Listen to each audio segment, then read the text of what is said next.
Halo Sagi, apa kabar? Aku Airin, aku seorang coach dan juga konselor. Semoga kamu dalam keadaan sehat ya, tidak kurang suatu apapun dan dimudahkan dalam segala urusan. Di sini ada kartu Temperance yang terbuka dan kartu Temperance ini adalah kartunya para Sagittarius di dunia tarot. Perlu diingat ya, tarot hanyalah alat bantu saja dan setiap individu memiliki peran aktif dalam menciptakan nasibmu sendiri dan kamu tetap memiliki tanggung jawab dan kebebasan dalam mengambil tindakan dan membuat keputusan. Tarot hanyalah alat yang memberikan panduan saja. Dan di sini aku ingin membantu kalian yang berzodiak Sagittarius yang resonate dengan energi yang keluar di kartu-kartu ini untuk kamu memahami perasaanmu sendiri dan memberi petunjuk untuk kamu dalam mengambil keputusan atau solusi. Ini hanya bagi yang resonate saja ya dengan pembacaan energi yang akan terbaca di sini. Karena aku bicara dengan banyak Sagittarius, tentu saja ini tidak akan resonate dengan semua Sagi di luar sana. Karena energi setiap individu tidak akan sama. Ini bisa resonate, bisa tidak. Bisa hanya beberapa saja yang resonate. Energinya juga bisa terbolak-balik atau vice versa. Jadi bijak-bijaklah dalam menyikapi readingan ini dan rasakan apakah ini energimu atau bukan. Pastikan kamu sudah berdoa supaya readingan ini bisa bermanfaat dan membantu. Kali ini aku akan bacakan energi seseorang yang mempunyai koneksi batin denganmu. Ini bisa energi siapa saja ya yang tertarik kuat dengan energimu. Bisa orang tuamu, anak, saudara, pacar, istri, suami, mantan, sahabat, tetangga, atau siapa saja kamu rasakan sendiri ya. Oke, kita mulai saja pembacaan kartunya. Kombinasi kartu pertama adalah energi seseorang itu atau bagaimana seseorang itu. Ada The Hierophant dan Page of Cups. The Hierophant menunjukkan perjalanan spiritual dan pembelajaran secara formal. Dan Page of Cups menandakan kreativitas, inspirasi, dan pertumbuhan emosional.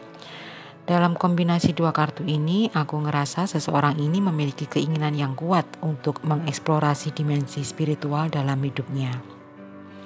Seseorang ini memiliki ketertarikan yang mendalam pada nilai-nilai spiritual dan tradisi salah satu agama tertentu.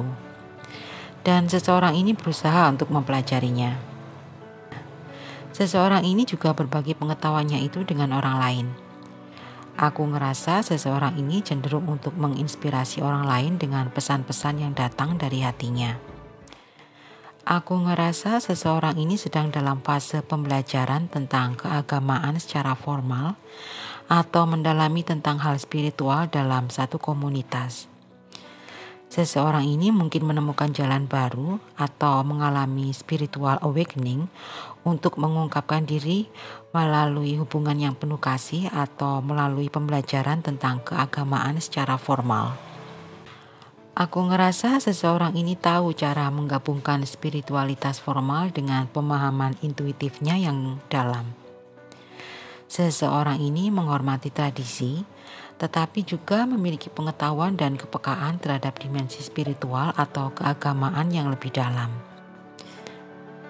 Aku ngerasa seseorang ini bisa menuntun, bisa mengajari atau membantu orang lain dalam memahami dan menjalani tentang kasih, atau memahami suatu ajaran agama tertentu, untuk mengembangkan pemahaman orang lain tentang kehidupan spiritual dan moral mereka.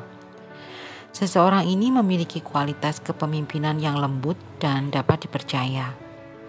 Aku ngerasa seseorang ini juga memiliki kecakapan untuk memimpin dengan solid, tapi tetap dengan kasih. Seseorang ini juga mampu mengambil keputusan yang bijaksana dengan memperhatikan intuisi dan perasaannya sendiri, serta kebutuhan orang lain. Aku juga ngerasa seseorang ini bisa menciptakan hubungan emosional yang dalam dengan orang lain. Dan seseorang ini mungkin merasa nyaman berada dalam lingkungan yang terstruktur dan berbagi nilai-nilai yang sama. Kita lihat di kombinasi kartu kedua yang akan menunjukkan energi seseorang ini saat ini dan ciri-cirinya. Ada Nine of Swords dan Six of Pentacles. Kartu Nine of Swords melambangkan kecemasan, pikiran yang terbebani, rasa bersalah, dan tekanan mental. Sedangkan Six of Pentacles mewakili pemberian, keadilan, kemurahan hati, dan siklus penerimaan dan pemberian. Di kombinasi kedua kartu ini mengindikasikan adanya ketidakseimbangan dalam memberi dan menerima dalam kehidupan seseorang ini. Aku ngerasa seseorang ini sedang menghadapi tekanan mental yang signifikan atau merasa bersalah yang terkait dengan dinamika memberi dan menerima dalam kehidupannya. Seseorang ini merasa khawatir, gelisah, dan terbebani oleh pikirannya atau kecemasannya yang berlebihan. Seseorang ini merasa bersalah karena menerima bantuan atau pemberian dari orang lain. Ciri-ciri seseorang ini usianya sekitar 20 tahunan. Seseorang ini bisa laki-laki atau perempuan. Seseorang ini kreatif, intuitif, dan pendiam. Seseorang ini sensitif terhadap perasaan orang lain. Sekarang kita lihat potensial energinya ya, atau kemungkinan energi yang akan muncul pada seseorang ini. Ada Five of Swords dan The Wheel. Di kombinasi kedua kartu ini aku ngerasa akan ada perubahan tak terduga dalam situasi yang melibatkan konflik, perselisihan, atau tindakan yang merugikan seseorang ini. The Wheel menunjukkan bahwa nasib atau keberuntungan sedang berputar, dan ini dapat mengakibatkan konsekuensi yang signifikan pada seseorang ini. Dan kemungkinan konsekuensinya, konflik atau perselisihan yang ada dapat berakhir dengan kekalahan atau kehilangan bagi kedua belah pihak.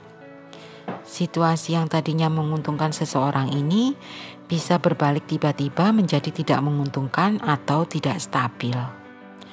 Dan perubahan yang tak terduga dalam kehidupan seseorang ini dapat mengubah arah hidupnya. Nasib atau keberuntungan bisa berperan dalam mengubah situasi menjadi lebih baik atau lebih buruk. Dalam kombinasi kedua kartu ini menunjukkan adanya ketidakpastian dan fluktuasi dalam kehidupan seseorang ini.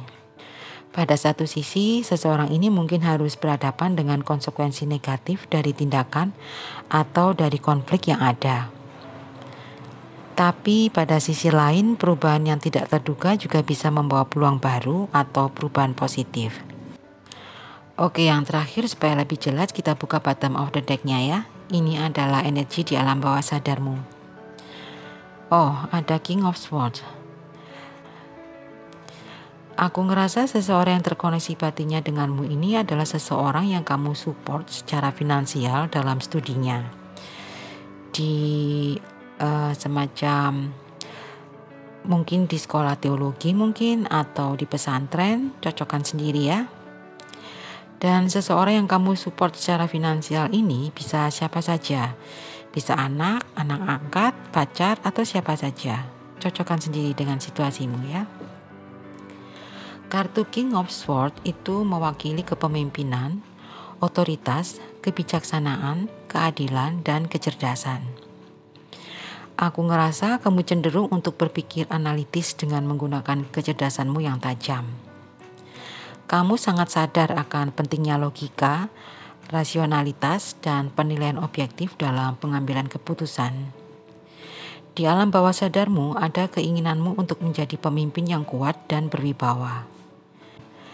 Di alam bawah sadarmu, kamu memiliki ambisi untuk memainkan peran penting dalam suatu situasi atau mempengaruhi orang lain melalui pengetahuan dan kebijaksanaanmu. Di alam bawah sadarmu, kamu menginginkan adanya keadilan. Kamu juga memiliki perhatian yang besar terhadap ketertiban, integritas, dan penegakan hukum yang adil. Dan di alam bawah sadarmu ada kecenderunganmu untuk ingin mempertahankan kontrol dan kekuasaan atau situasi yang ada. Aku ngerasa kamu mungkin memiliki keinginan untuk menjaga keteraturan dan ketertiban dalam kehidupanmu, serta untuk menghindari ketidakterdugaan. Dan sekali lagi ya, perlu diingat, tarot itu hanya pembacaan energi saja, untuk kamu memahami perasaanmu sendiri dan sikon yang kamu hadapi saat ini. untuk kamu mendapatkan solusi dari situasimu, dan untuk kamu membuat keputusan yang bijaksana. Dan keputusan sepenuhnya ada di tanganmu. Di sini zodiak yang terhubung denganmu ada dari Cups, yaitu energi water sign, ada Cancer, Scorpio, Pisces, ada dari Pentacles, yaitu energinya earth sign, Taurus, Virgo, Capricorn, dan yang paling kuat di sini Sword, yaitu energi dari air sign, Gemini, Libra, dan Aquarius. Oke, aku pikir cukup sampai di sini readingan kita kali ini. Maaf jika ada kata-kata yang kurang berkenan ya. Ambil yang positif, buang yang negatif. Jika kamu suka, jangan lupa di like, di komen, dan di subscribe. Aku Airin undur diri. Bye-bye.